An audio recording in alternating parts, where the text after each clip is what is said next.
Hello दोस्तों, नमस्कार। इस समय की काफी बड़ी खबरें एक एक करके जानेंगे जो इस समय के मुख्य समाचारों में शामिल है। दोस्तों, देश दुनिया की तमाम बड़ी खबरों पर बात होगी। सीधे पहली बड़ी खबर से शुरुआत करेंगे जहां पर अपडेट आ रही है। कुंभ मेले पर खर्च की गई धनराशि का 0.1% हिस्सा 100 से अधिक मराठी स्कूलों को बंद होने से बचा सकता था। न्यायमूर्ति पीबी वराले ने सरकार को जम करके लताड़ा है। दोस्तों, जज का जो पीबी वराले हैं उनका साफ तौर पर कहना है कि जो यहां पर कुंभ मेले पर धनराशि जिस तरह से खर्च की गई, अगर उसका छोटा सा भी हिस्सा स्कूलों पर खर्च किया जाता तो स्कूल बंद होने की कगार पर नहीं पहुंचते। यानी कि शिक्षा को लेकर के जज साहब ने बड़ी बात कही है। अगर आप लोग भी न्यायमूर्ति पीबी वराले की इस बात से सहमत हैं तो एक प्यार भरा लाइक करके वीडियो को अपना समर्थन दर्ज करवाइएगा। अगली ब्रेकिंग न्यूज है उत्तर प्रदेश से, जहां पर 2027 में होना है विधानसभा का चुनाव। भाजपा हो या सपा, तमाम बड़े वादे आ रहे हैं। सरकार आने पर बंद स्कूल हम फिर से शुरू करेंगे। अखिलेश यादव का ये आज बड़ा ऐलान देखने को मिला है। प्रेस वार्ता की है। यूपी में मुकाबला एसपी और बीजेपी के बीच में ही होगा और कोई भी मुकाबले में नहीं है, ये अखिलेश यादव ने कहा। आगे देखिए, अखिलेश यादव का बड़ा ऐलान। 12वीं पास छात्राओं को मिलेगा लैपटॉप। ये छात्राओं के लिए अखिलेश यादव ने बड़ा ऐलान किया है। महिलाओं बेटियों के लिए सपा के दो बड़े ऐलान देखने को आज मिले हैं। अखिलेश यादव ने किया वादा। सपा अध्यक्ष अखिलेश यादव ने महिलाओं और बेटियों के लिए दो बड़ी घोषणाएं की हैं जो कि चर्चा का मुद्दा है। अखिलेश यादव ने कहा कि सपा सरकार बनने पर स्त्री सम्मान समृद्धि योजना लाई जाएगी।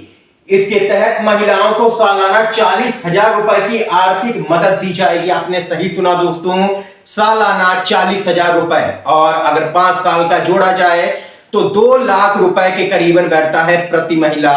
ये सपा की सरकार आने पर महिलाओं को मिलेंगे।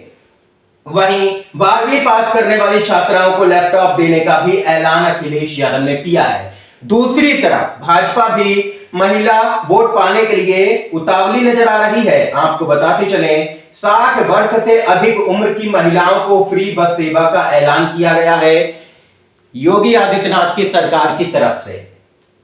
दोस्तों, इसके साथ ही आगे बढ़ेंगे। मायावती का भी बड़ा ऐलान आया। 3 राज्यों में अकेले लड़ेगी चुनाव। बीएसपी किसी के साथ में भी नहीं होगा गठबंधन। ये मायावती बीएसपी प्रमुख हैं, इन्होंने बड़ा ऐलान किया है। आगे की तरफ बढ़ेंगे दोस्तों। खबर आ रही है, चाय खतरे में है मित्र, चीनी पहुंच गई 70। फेसबुक पर लिखा तो लेखपाल अशोक कुमार यादव सस्पेंड किए गए। जी हां दोस्तों, सरकार की नीतियों की इस तरीके से यहां पर जो आलोचना की गई है, चीनी 70 पहुंच गई, ये बस 2 लाइनें लिखने पर ही लेखपाल को सस्पेंड कर दिया गया है एसडीएम की तरफ से। जिसके बाद ये मुद्दा भी सोशल मीडिया पर काफी छाया हुआ है। लोग कई तरह के सवाल भी खड़े हो रहे हैं कि क्या देश के अंदर लोकतंत्र बचा भी है या फिर तानाशाही कायम हो चुकी है। क्या यहां पर सरकार की किसी भी नीति का कोई यहां पर आलोचना भी नहीं कर सकता है। आगे देखिए दोस्तों, आरटीआई के जरिए एक ऐसा खुलासा हुआ है जो कि युवाओं के लिए जानना बेहद ही जरूरी है। जी हां दोस्तों, देश में बेरोजगारी अपने उच्चतम स्तर पर है ही। केंद्र सरकार के विभागों में 8.23 लाख से भी ज्यादा पद खाली पड़े हैं। आपने सही सुना, 8 लाख से भी ज्यादा पद खाली हैं। केंद्र के तमाम जो कंपनियां होती हैं, विभाग होते हैं, उनमें आरटीआई में यह बड़ा खुलासा हुआ। रेलवे और रक्षा विभाग में सबसे ज्यादा वैकेंट यानी कि खाली पोस्ट हैं, लेकिन फिर भी सरकार इन पोस्टों को नहीं भर रही है। उसके पीछे यहां पर आपको बताते चले, जो सरकारी पद है उनको ना भर करके संविदा पर नौकरियां दी जा रही हैं। ये भी खुलासा हुआ है ताकि जो सरकारी कर्मचारी हैं उनकी सैलरी ज्यादा होती है, उनकी सुविधाएं अलग होती हैं, लेकिन वही दूसरी तरफ अगर कॉन्ट्रैक्ट यानी कि संविदा पर कर्मचारी लेकर के आएंगे तो उनको कम पैसे पर रखा जाता है और सुविधाएं भी उस तरीके से नहीं मिलती हैं। ये आरटीआई के जरिए खुलासा हुआ है दोस्तों। देख सकते हैं कि खबर आई है, कांग्रेस बोली पद रिक्त रख के आरक्षण खत्म करने की कोशिश की जा रही है। ये कांग्रेस पार्टी ने भी जोरदार निशाना साधा है मोदी सरकार पर। इसके साथ ही आगे बढ़ेंगे। खबर आ रही है नितिन गडकरी को लेकर के। नितिन गडकरी का बड़ा बयान आया। मैं अब ज्यादा काम नहीं कर सकता। जी हां दोस्तों, मोदी सरकार में कैबिनेट विस्तार होना है, उससे पहले नितिन गडकरी का यह बयान काफी महत्वपूर्ण यहां पर दोस्तों हो जाता है। केंद्रीय मंत्री नितिन गडकरी ने एक बड़ा बयान दिया है। उन्होंने कहा है कि मैं अभी ज्यादा काम नहीं कर सकता, हमें नई पीढ़ी को मौका देना चाहिए। उनका बयान रिटायरमेंट से जोड़ करके भी देखा जा रहा है, लेकिन नितिन गडकरी के ऑफिस ने इन बातों को नकारा है। लेकिन नितिन गडकरी का ही ये बयान सामने आया, मैं पिछले 30 सालों से सार्वजनिक जीवन में सक्रिय हूं, लेकिन अब ज्यादा काम नहीं कर सकता हूं, अब नई पीढ़ी को मौका दिया जाना चाहिए। यानी कि नई पीढ़ी को मौका दिया जाना चाहिए।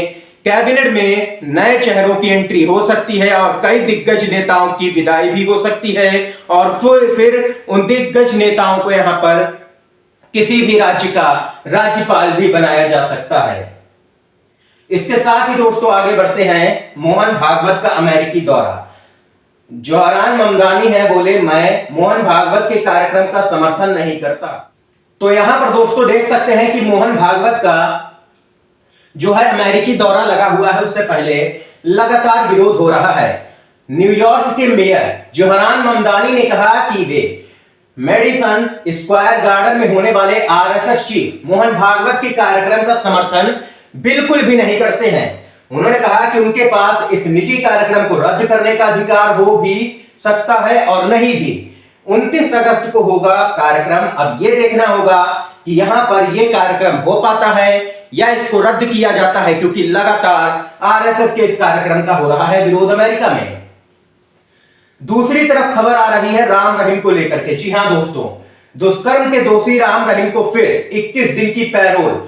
सरकार की काफी मेहरबानी नजर आ रही है। 5 साल में 17वीं बार जेल से बाहर आ चुका है डेरा प्रमुख जो है राम रहीम। यह खबर आई है। इस खबर को लेकर के आप लोगों की क्या कुछ राय है, कमेंट बॉक्स में लिख करके बताइएगा जरूर ही। इसके साथ ही अगली ब्रेकिंग न्यूज है, आरटीआई के जरिए एक और बड़ा खुलासा हुआ है जो कि आप लोगों के लिए जानना जरूरी है। देखिए किस तरीके से टैक्स पेयर के पैसे का इस्तेमाल किया जाता है सरकार में। एक साल में मोदी सरकार के मंत्रियों के बंगलों की सजावट पर ही खर्च हो गए 92 करोड़ रुपए। जी हां दोस्तों, जिस देश में सरकारी स्कूल खंडहर होते जा रहे हैं, उस देश में मंत्रियों के बंगलों पर 92 करोड़ रुपए एक साल में ही खर्च किए जा रहे हैं। यह आरटीआई के जरिए खुलासा हुआ। इतना ही नहीं, और सुनिए, 12 साल में 527 करोड़ रुपए मोदी सरकार के मंत्रियों के बंगलों में खर्च कर दिए गए। यह 12 सालों का हिसाब किताब है। सीजेपी प्रवक्ता बोले बच्चे भैंसों के तबेले में पढ़ते रहेंगे, इनके घर आलीशान रहने चाहिए, इनको कोई भी असुविधा नहीं होनी चाहिए, भले ही अरबों रुपए खर्च हो जाए। ये सीजेपी लगातार भाजपा सरकार पर हमलावर नजर आ रही है। एक और ब्रेकिंग न्यूज की तरफ दोस्तों बढ़ते हैं। ब्रजभूषण रामदेव पर हमलावर हैं। बीजेपी के नेता जमकर के बरसे। अगर रामदेव में आंदोलन करने की क्षमता है तो मैदान में आए, लेकिन इस बार सलवार पहन करके ना भागे, मर्द की तरह आंदोलन करें। ब्रजभूषण शरण सिंह पूर्व सांसद हैं, बीजेपी के नेता ने यह खुली चुनौती रामदेव को दी है। आगे की तरफ खबर आ रही है, टीएमसी के बागियों की मुश्किलें बढ़ सकती हैं। जी हां दोस्तों, अभिषेक बनर्जी की याचिका पर टीएमसी के बागियों को बड़ा झटका। ममता बनर्जी की बड़ी जीत होती हुई नजर आ रही है नोटिस जारी अयोग्यता के मामले में। आपको दोस्तों बताते चले, टीएमसी के बागियों को झटका लगा। अभिषेक बनर्जी की याचिका पर सुप्रीम कोर्ट ने नोटिस जारी किया। एनसीपीआई में विलय करने वाले तृणमूल कांग्रेस के 20 सांसदों को यहां पर सुप्रीम कोर्ट ने नोटिस भेज करके अलग अलग जवाब तलब किया। यह नोटिस अभिषेक बनर्जी की याचिका पर जारी किया गया। तृणमूल कांग्रेस के 20 सांसदों के एनसीपीआई में विलय का मामला अब सुप्रीम कोर्ट में पहुंच चुका है। फाइनल फैसला सुप्रीम कोर्ट का ही आएगा, क्योंकि अभिषेक बनर्जी ने स्पीकर ओम बिरला से भी इन 20 सांसदों को अयोग्य करने की मांग की थी, लेकिन स्पीकर ने कोई फैसला नहीं लिया। और अब सुप्रीम कोर्ट ने इन 20 सांसदों और लोकसभा के सेक्रेटरी जनरल को नोटिस जारी करके जवाब मांगा है। याचिका में लोकसभा स्पीकर को भी पक्ष बनाया गया है। दूसरी तरफ कासिम सिद्दीकी बागी गुट को छोड़ करके वापस टीएमसी में आए। ये कुछ हद तक राहत भरी खबर है ममता बनर्जी के लिए, जो कि बागी विधायक थे, वे अब वापस से ममता बनर्जी की तरफ जा चुके हैं। ये यहां पर घर वापसी के बाद उन्होंने कहा कि दीदी ही सब कुछ है और वे दीदी के साथ में ही है। ये यहां पर इस समय के दोस्तों तमाम जो ब्रेकिंग न्यूज थी, बड़ी खबरें एक एक करके हमने आप तक पहुंचाई इस वीडियो के माध्यम से। वीडियो अगर अच्छा लगा हो तो लाइक कीजिएगा, शेयर कीजिएगा इन खबरों को अपने दोस्तों में। वीडियो देखने के लिए दोस्तों आप सभी का बहुत बहुत धन्यवाद। जय हिंद, जय भारत।